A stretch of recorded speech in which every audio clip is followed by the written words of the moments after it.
Good afternoon.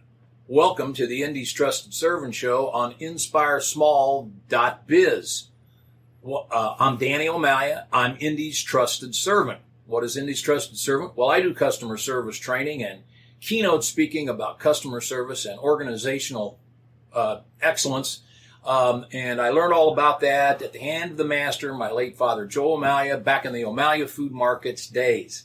If you're interested in learning more about my customer service training and keynoting, give me a call at 317-413-9062.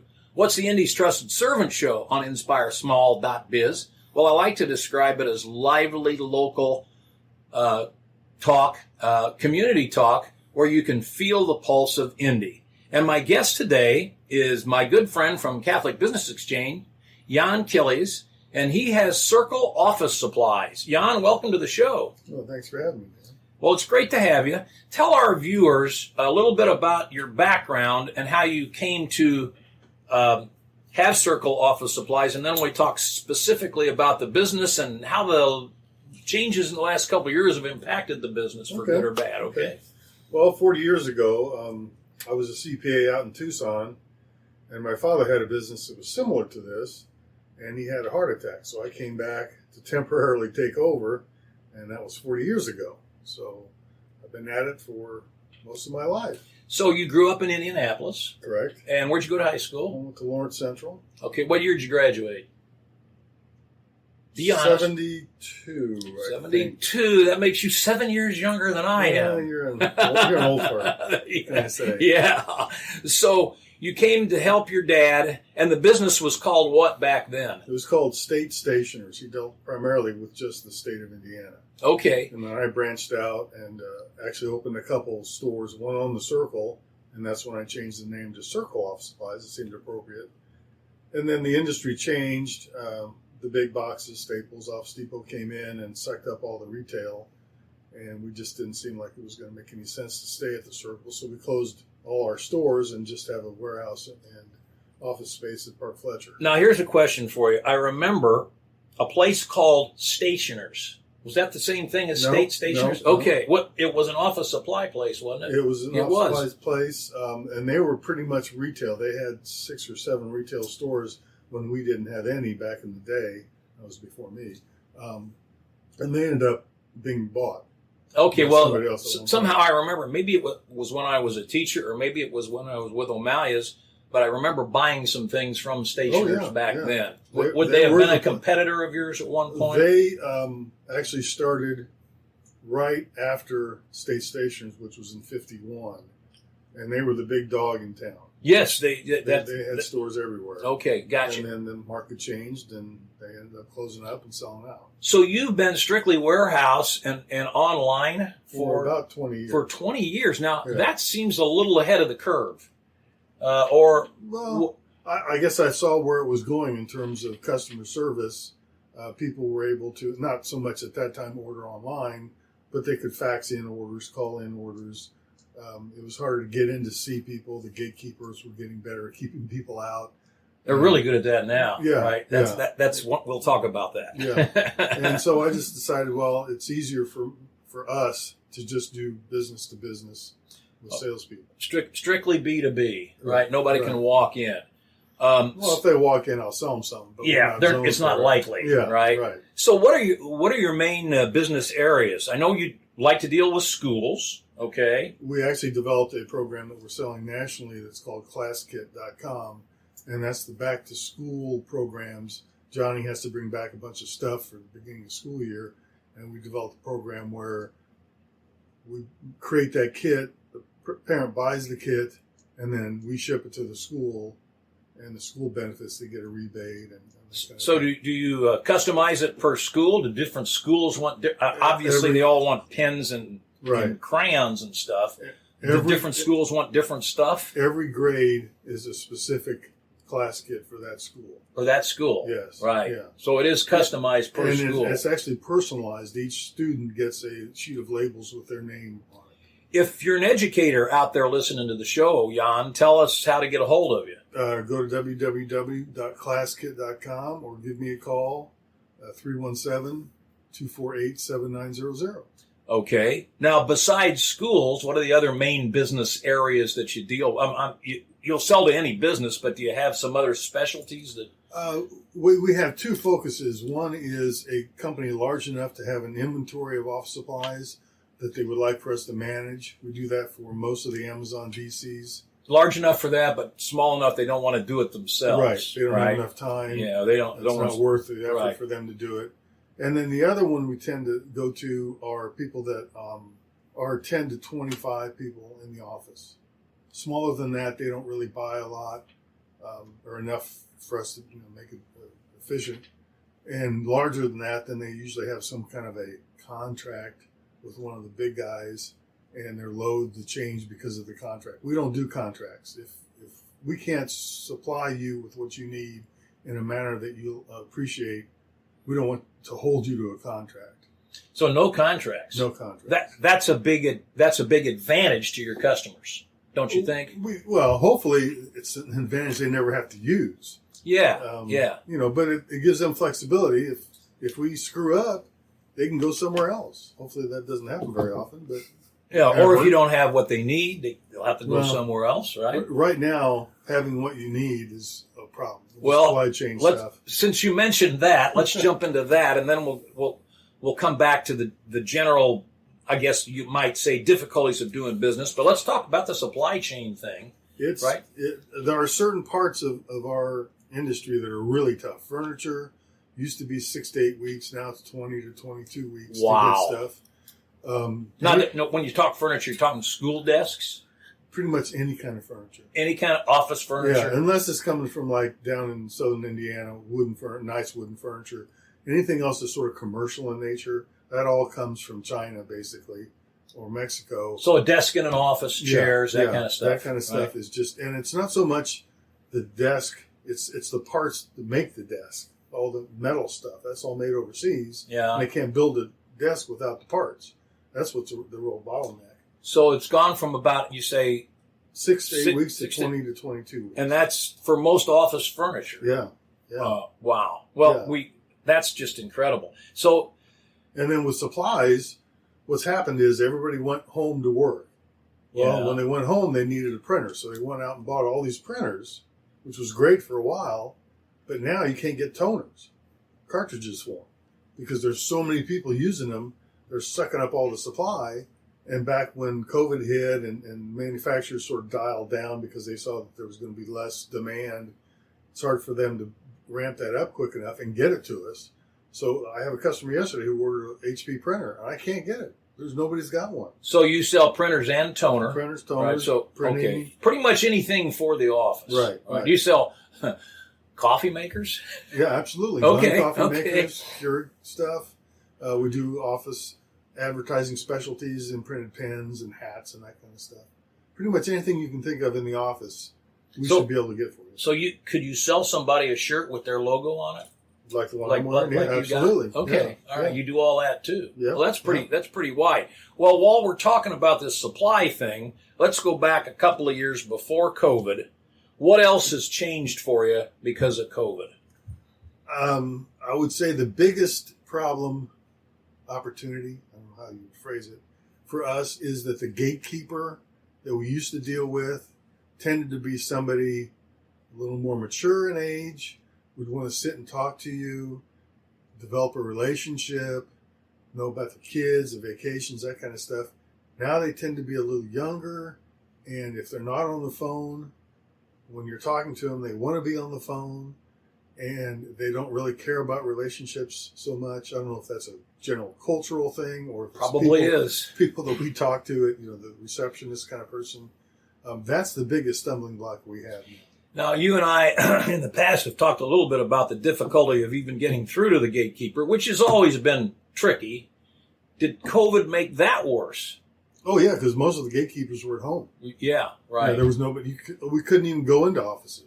We just wave at them through the door if there was anybody to wave at. And a lot of our businesses are smaller, and most of them just went home. So how many employees do you guys have? We have 6. 6 employees. Mm-hmm. Are most of them salespeople, warehouse people? 3 are salespeople. Okay. And then we have a delivery and an inside person and then that's it. Okay. Are those all full-time positions? Mm-hmm. Okay, Mm-hmm. good. I like to share the number of employees, and even if it's just 6, by the time if you listen to the show every week and you add up the number of employees of small biz and the not-for-profits that we bring in, not-for-profits they have a lot more employees than people think. But you add it all up, and we know the small biz is really the engine that drives the economy. Right. Right? Well, I mean, we have 38 warehouses we pull from, and there's probably 2,000 or 3,000 people that work there. So those are sort of my company, but they're in the back room doing all the grunt work. Yeah, But exactly. that's the worst stuff. So that whole supply chain is really gobbled up and garbled up right now. Right? But everybody's in the same boat. It's Yeah. we used to pride ourselves on 97, 98% next day delivery. Well, we can't say that anymore. We'd like to say that, but we want to be truthful to our customers, and we just say, when we get it, we'll get it to you, and we can't do anything about it because nobody else has got it. How are the customers responding to this? They're pretty good because everybody's in the same boat. It doesn't matter what industry you're in, everybody's impacted by that supply chain. You haven't had any people go nuts on you. Well, I can't say that, but they would go nuts no matter what the circumstance. Yeah. That's just a convenient excuse for them to go nuts. And you just let it, water off your back. You just keep going. Say, okay, I'm sorry. That's all we can do. I can't manufacture this stuff out of thin air. Now, going back to my grocery days, and I handled the customer complaints and compliments for O'Malley Food Markets back in the day. There were a few times when people told us they weren't going to shop with us anymore for whatever reason, but they went out and shopped somewhere else and came back. Right. Have you had that happen? Oh, absolutely. Most of our customers have been with us, I can't say 40 years, but a long time. Most of my employees have been with me 15 to 20 years at least. And all we can provide is service. I mean, you can find something cheaper if you go out and look for it. But if you have to return it, or if, in our particular case, it's really not what you want, you really need something else, we know you well enough that we're going to say, well, that's a great idea, but I think this is really more what you're going to need, and it's going to benefit you more in the long term. And that's service. That's all we can provide. Yeah. Well, if you've got the people that have been with you that long, that really speaks highly of you and your organization. And we used to pride ourselves on that at O'Malley's. I remember my dad used to quote John Ruskin a lot, the British philosopher and economist from, the 18th century. And he always said, there's always somebody that can make something a little cheaper and a little worse. If you shop price alone, you're that man's lawful prey. Yeah. And that's what you're talking about, Yep. right? Mm-hmm. Let's talk a little bit about Catholic Business Exchange. That's how we first met. We're both members. How long have you been a member? No idea. 10, 12 years probably. What parish are you in? St. Lawrence. You're in St. Lawrence. Yes. Okay. I'm in St. Elizabeth, I live near St. Elizabeth Seton. I'm in St. Louis de Montfort up in Fishers. Catholic Business Exchange is how we met. Catholic Business Exchange meets once a month on Friday morning, the third Friday of the month. Correct. At the Northside, they now call it the Northside Events Center. It used to be the Northside KFC. And it's a wonderful organization with great speakers and great folks that you can do business with and become friends with. So if you want to just check Catholic Business Exchange Indy, we would love to have you. And one of the great things about Catholic Business Exchange that I like is that you don't have to be a member to come to the event. You can come as many times as you want, pay $5 more for breakfast than the members, and you don't have to join. And the idea there is if you come enough, you'll join. Right. And we do have some good outreach programs. Oh. Fewer than we had before with COVID, but we still do. This year we'll be doing Toys for Tots as opposed to the Catholic Center Christmas store, because the Christmas store changed how they do their process because of COVID. So we're doing Toys for Tots. And you're really involved in the community aspect of the right. CBD. I'm the head of the outreach committee. You're the head of the outreach committee. We do all sorts of work at Fatima Retreat House. What are some of the other things? Well, we have done some stuff with Catholic Charities other than the Christmas store. Yeah, the food pantry down on the food pantry. 30th We've done Street. that before. Yeah. And then, in the last 2 years, frankly, we haven't done anything because nothing's going on. We can't get to anything. Yeah, and that's the problem. So, but we keep looking at stuff, and Jim, who's the founder of CBE, tries to do projects that other parishes aren't already doing. We don't want to piggyback on something that they've already done. Well, speaking of which, we're doing this thing with these manger scenes right now. Right. And we've got about, 8 or 10 Catholic schools and institutions that are selling them to their parishioners and school parents, their manger scenes. And I don't know if it's too late to order those or not. It is. It's too late to order them, but we're selling them like crazy. And we're going to try to, I think we're going to try to do that every year. Every year. Get more schools and churches involved in it. And it doesn't have to be Catholic. And that's another thing. And you don't have to be Catholic to be in Catholic Business And Exchange. we've gotten over 300 of those ordered. That's a start. If we could double that every year, we'll see these manger scenes up. We were all over hoping the for place. 125. That's a great start. It's amazing the schools have jumped on board, including high schools, and that's a great thing. So Catholic Business Exchange, just look it up and come and join us on the third Friday of the month. There's so much more we don't have time to talk about. Great speakers. Really Excellent terrific. breakfast. Yeah, really terrific speakers. The good old American ham and eggs breakfast, right? That's right. That's right. So you don't want to have too much cholesterol before and after. All right. So Jan, let's wrap this up and tell us again how to get a hold of you and add anything you want. Okay. Well, our website's www.circleos.com. Phone number's 317-248-7900. And then the Class Kit program is www.classkit.com. And that's for schools. That's for schools, right? Back to school programs. Now, right. Here's a question for you. How far is your reach? I mean, would you deliver to somebody in, say, Cincinnati or Louisville? The Class Kit program is designed to be run by the local dealers. So I actually sort of franchise, if you will, to there's a dealer in Ohio who has 7 locations. North Carolina's got 7 locations. And they run the program. I just give them the software. In terms of regular office supplies, I'll deliver anywhere UPS or FedEx will ship. Anywhere in the country? Right. Okay, well, that's important to know. Yeah, and unfortunately, those prices keep going up. But again, and their service levels are going down. But that's just part of the nature of the situation we're in right now. Well, Jan Kilies with Circle Office Supplies and Catholic Business Exchange, thanks for being my guest this week. Next week's guest will be Tasha Cleaver of Carter's Play Place in Westfield. It's a great place for autistic kids and kids with learning disabilities, and they got an awful lot of stuff coming up in the future. They're getting ready to expand. As everybody knows, this whole autism thing is big.